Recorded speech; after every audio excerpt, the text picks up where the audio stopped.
السلام عليكم dhalinyaro kusoo dhawaada channelkeena KTech Somali waa mar kale iyo muuqaal kale maanta waxaanu soo gabagabayn doonaa taxanihii in muddo inoo socday ee Introduction to Cybersecurity hawarwarin waan ogahay weli ka mid dharkin cybersecurity ee la dhamayso muuqaalkan maanta waxaan ka hadli doonaa saddex qodob oo muhiim ah kan koowaad waa soo gabagabaynta taxanihii Introduction to Cybersecurity kan labaadna waa waxa xiigi doona kan saddexaadna waa su'aal badan soo noqotay aanu rabno in maanta kadib uusan qof dhalinyar ahi ku jahwareerin su'aashaasina waxay tahay sidee ku noqon karaa cybersecurity professional halkee uga baran karaa si free ah taleefanka sema ku baran karaa iyo qaabkee soo bartaa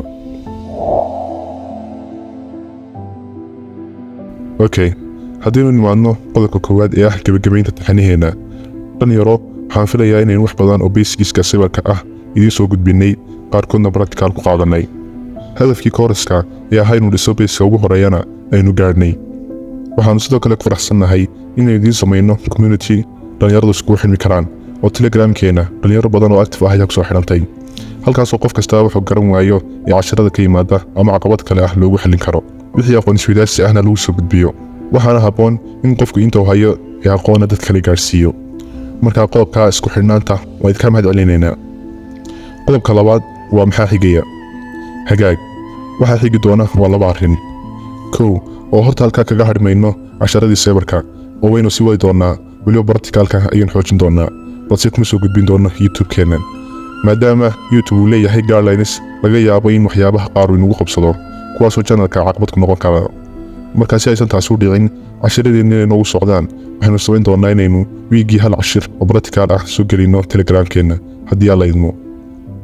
haddii aadan hore ugu jirin linkigiis waxa uu yaallaa qaybta descriptionka ama muuqaalka hoostiisa waxaan filaya qodobkaas waa clear oo waa cad yahay arrinka labaad ee inoogu xigi doona waa inaynu soo gudbino casharo iyo muuqaalo ku saabsan programmingka networkinga iyo si guud kuwa la xidhiidha computerka iyo teknolojiyadda qodobka saddexaad waa su-aasha inta badan soo noqnoqota ee sidaan ku noqon karaa qof cybersecurity aqoon u leh oo professionalku ah haddaba dhalinyaro su-aashan waa mid aad u ballaaran meelo badan laga eegi karo haddaynu ka eegno dhanka waxyaabaha aad u baahantay inaad barato waxaad ogaataa in cybersecurity uusan ahayn keligii wax meel taagan waayo cybersecurity waa isku darka qaybo badan oo ka mid ah fiilasha teknolojiyadda tusaale ahaan cybersecurity waxba muusan ahaadeen haddiisan jirin networking ama network la ilaalinaya sidoo kale waxba muu ahaadeen programming la'aan arrinkaa misla fahanay haddaan ka waramo anugu shakhsiyan wadadaan ku bartay intaan ka aqaano cyberka waxay ahayd inaan markii ugu horreysay bartay aasaasyadka computerka sida hardwareska uu ka kooban yahay iyo waxyaabo badan oo ku saabsan softwareska kadib waxaan aad u jeclaa gameska markaa waxaan isweydiiyey sidee loo sameeyaa game waxaan ogaaday inuu jiro wax la yidhaahdo programming kadib waxaan bilaabay inaan barto programmingku wax badan ayuu ii furay kadibna waxaan bilaabay inaan barto basicska cyberka sababtaan basicska cyberka uga bilaabay waxay ahayd inaan horta arko sida u shaqaynayaan taasoo sii kordhisay xiisahan u qabo inaan sii wado cyberka kadibna markii aan wax badan oo basics ah bartay waxaan haddana bilaabay inaan barto networkingku waa qayb aad u ballaaran oo muhiimad aad u weyn u leh cyberka ugu dambeyn waxa la soo gaaray xilligaas ku xidhi lahayd saddexdaa xirfadood hadda waa bilow oo weli professional ma noqon halka waxaa kusii xiga waxyaaba badan oo advance noqonaya sida cryptography oo ah sida xogaha loogu bedelo qaab aan la fahmi karin si ammaanka xogta kor loogu qaado waxaa iyaguna jira risk management oo ah maareynta khataraha cyberka sida daraasiinta guduleelada ama vulnerabilitieska oo ka ballaaran intaad malaynayso inta haddaan kaga imaado personal experience-geyga xasuusnow oo tani waa keliya taan uusan ku bartay qof kastaana way gaar ah ayuu yeelan karaa balse qodobka ugu muhiimsan waxaa weeye si aad u noqoto cybersecurity professional adoo weliba kasoo bilaabaya halka ugu hooseysa ee basiga waxaad raacdaa wadadan kow baro basicska computerka sida ka operating systemka computerka ka qalabada iyo hardwareka ka cyberka ka networkinga iyo ka programmingka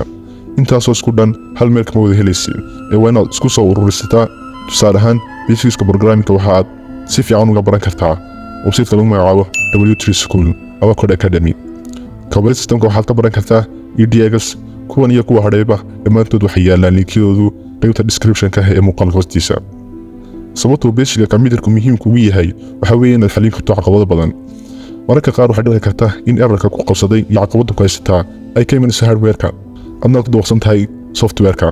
basicska kadib waxaad ku xisinaysaa inaad u gudubto marxaladda xigta oo aad qaadato courses ku saabsan cybersecurity-ga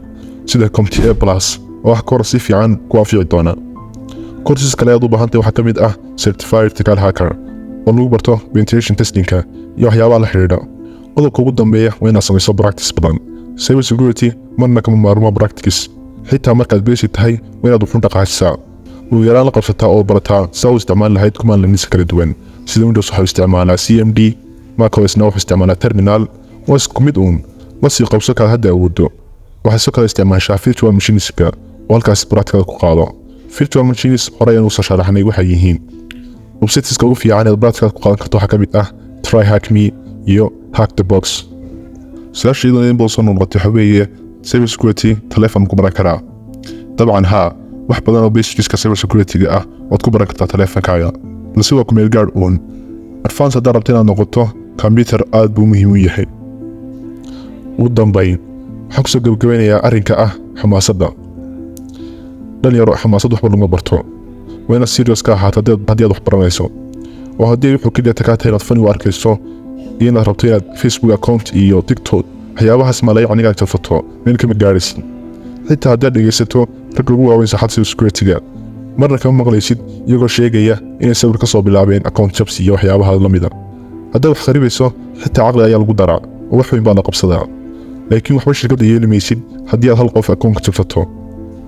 marka kulley haddaad wax samaynayso aqoontaada u adeegso dhanka wanaagga, wadna ha ku dhibaatayn. saaxadda tiknoolajiyad waxyaabaha ay cajiibka ku tahay waxaa ka mid ah isbedelada xawaaraha ku socda ee ku dhacaya. marka haddaad laba fayras isticmaali karto oo dadka u diri karto, awood ha isbidin. ahawma inaad khatar tahay. alla subxaana watacaala qur-aanka waxa uu ku leeyahay wa fawqa kulli dii cilmin caliim. qof kastoo wax yaqaana ama cilmi leh mid ayaa kasii sarreeya ilaa ka ugu dambeeya la gaaro. kaana alla subxaana watacaala ayaa ka sarreeya oo wax waliba og. marka adoo degan waxaad baran karta baro, waxaad dadka bari kartana bar, waxaad ku caawin kartana ku caawi, hana kibri. muuqaalkii maanta intaas ayuu ku eegyahay. waxaan rajeynaya isla fahanay qodobadaas aan soo xusnay. fadlan ha ilaawina support garayso channelka oo subscribe dhahdo, muuqaalka like garayso, si ina share garayso si uu gaadho asxaab badan. mahadsanid.